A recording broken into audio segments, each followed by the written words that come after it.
Jangan lupa klik subscribe, dengan dukungan kalian kami bisa terus maju dan berkembang. Selamat nonton! Kita harus saling jaga. Kalau ada yang aneh, jangan ada yang nekat keluar. Ingat itu. Jangan bilang itu geng ulat bulu. Diam dulu, jangan ada yang keluar.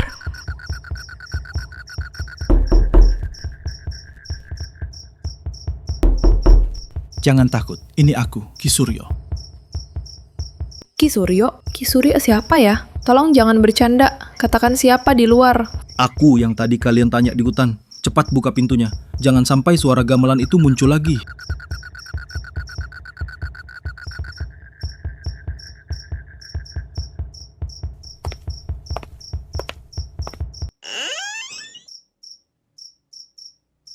Aku sudah menduga suara itu akan datang.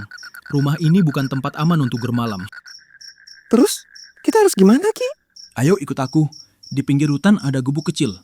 Lebih baik kalian beristirahat di sana.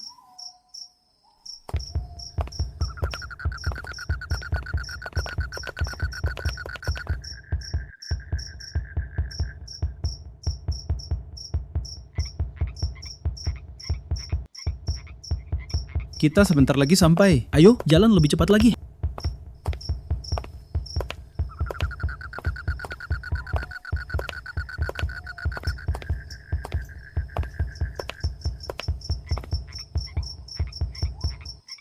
Nah, kita sudah sampai. Jangan hiraukan apapun yang terdengar malam ini.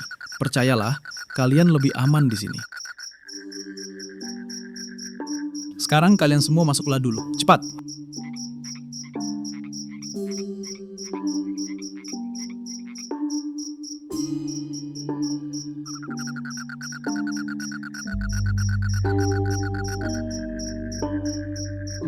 Mau apa kau datang kemari? Bukankah pintu alam gaib sudah tertutup? Aku datang karena aku tertarik dengan seorang pria yang kau temukan tadi siang. Cepat serahkan dia. Dia milikku sekarang.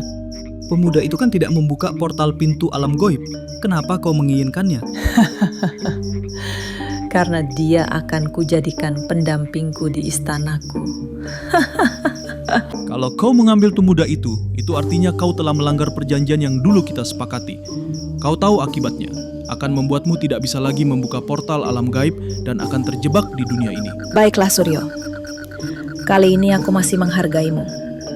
Tapi, kalau nanti waktunya tiba, aku akan mengambilnya sendiri.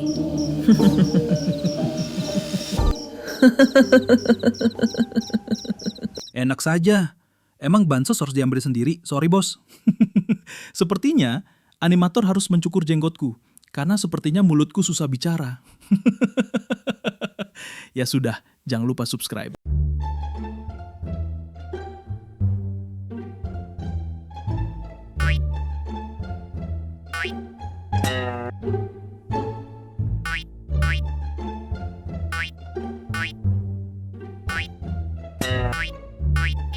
Kalian bertiga masuk ke desa para penari, tujuannya apa? Kami cuma nyari teman kami, Ki. Iya, Ki. Aku cari bapak aku, Ki. Namanya Pak Sabto. Dia terakhir bersama sahabat kami, Koko. Aku paham sekarang.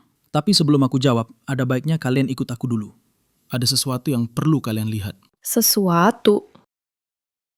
Apa maksud Ki Suryo? Ikuti saja aku.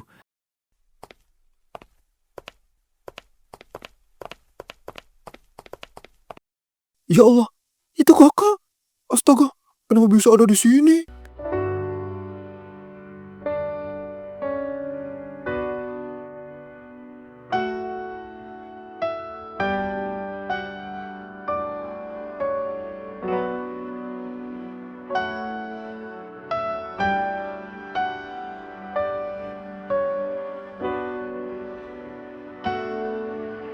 Tekanan darahnya lemah sekali. Ini kritis.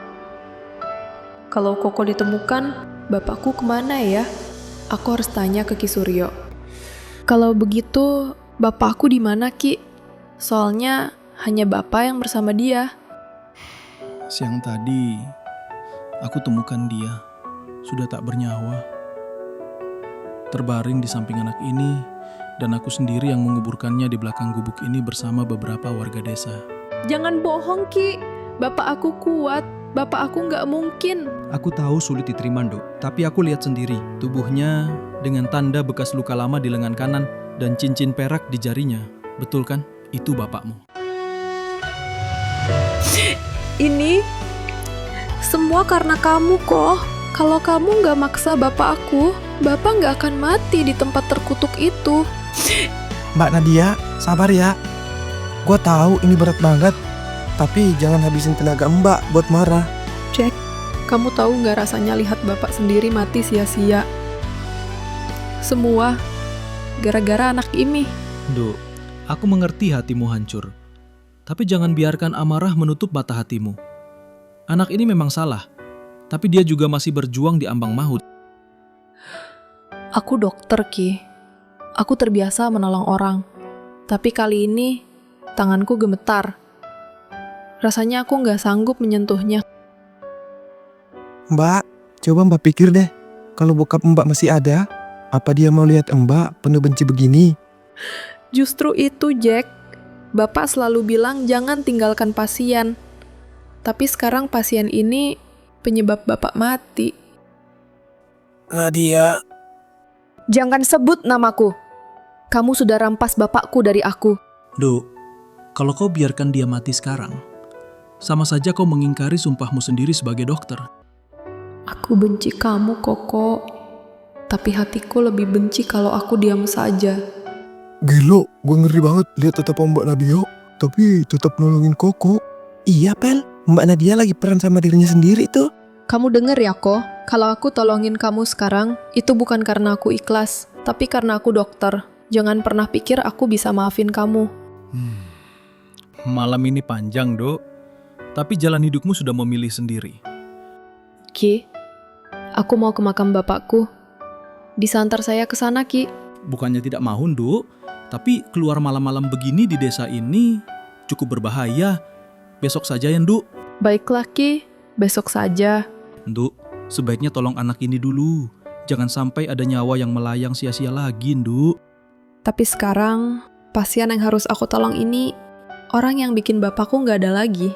Kamu ngerti nggak rasanya kok? Aku mau nolong, tapi hatiku kayak ditusuk tiap kali lihat muka dia. Maaf. Jangan minta maaf. Kamu nggak tahu rasanya kehilangan orang terakhir yang aku punya.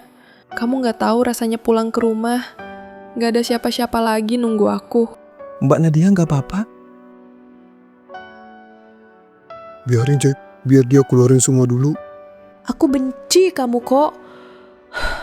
Aku benci setengah mati. Tapi kalau aku berhenti nolong kamu, aku mengkhianati bapakku sendiri. Aku nggak mau jadi anak durhaka. Dok, justru itulah ujian terbesar. Kadang Tuhan menguji manusia lewat orang yang paling ia benci. Bapak, aku masih nurut sama pesanmu. Walau rasanya aku nggak sanggup lagi.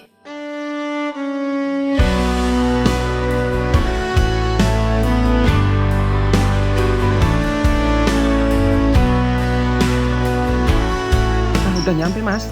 Ini tempatnya, Bang. Bukan, Mas. Ini rumah peninggalan bapak saya. Lagi nyari ikan lele. Bang, itu tangkap, Bang. Jangan sampai lolos ikannya. Petanya hilang, Mas. Waduh. Kebalik itu. Oh iya. Halo, Nak. Bisa ke rumah tua nggak sekarang? Emang ada apa, Pak? Teman Bapak butuh pertolongan segera, Nak. Cepetan ya ke rumah tua. Bapak tunggu loh. Ngapain Bapak di sana sih? Udah, cepetan kemari. Segera ya, Nak. Bertahanlah, Mas.